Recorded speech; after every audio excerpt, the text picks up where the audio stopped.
The differences between organic and conventional they're pretty stark.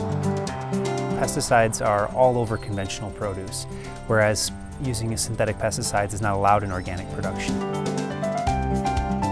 Before I even started, I read a little book by Rachel Carson, Silent Spring, and it had a profound effect on me. I'd been working for farmers that used chemicals, and it was pretty easy for me to see and understand what the word poison meant.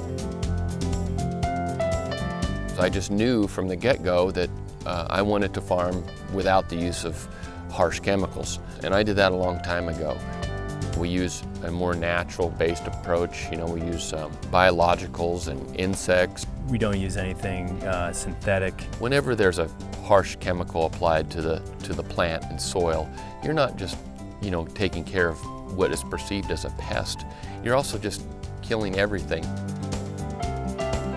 Here at Full Circle Farms, the name really indicates how we try to run the farm. We like to think about it as a whole system approach, and that means making sure the soil's healthy from the start, and then making sure the plants are healthy.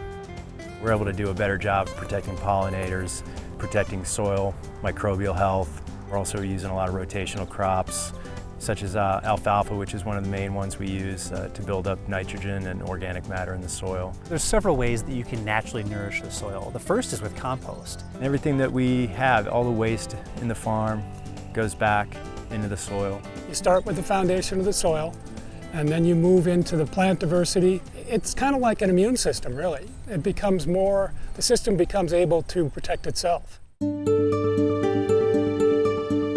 I think we should start with the effect on human bodies. There's a lot of studies looking at the effects of exposure to pesticides when babies are in utero, so before they've been born.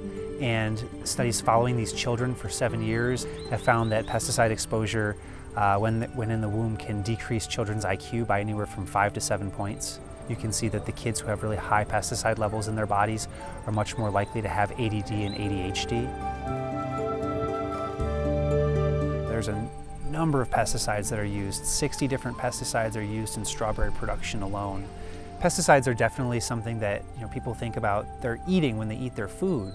What they don't realize is that by having this environmental contamination with pesticides, we're breathing them in when they're in the air, we're drinking them when they're in our drinking water. So it's not just through the food chain that we're being exposed, it's through our environment as well. When you apply pesticide to a plant, you're essentially removing that plant's impetus to need to make any sorts of its own insecticides or its own phytochemicals to protect itself from other pests.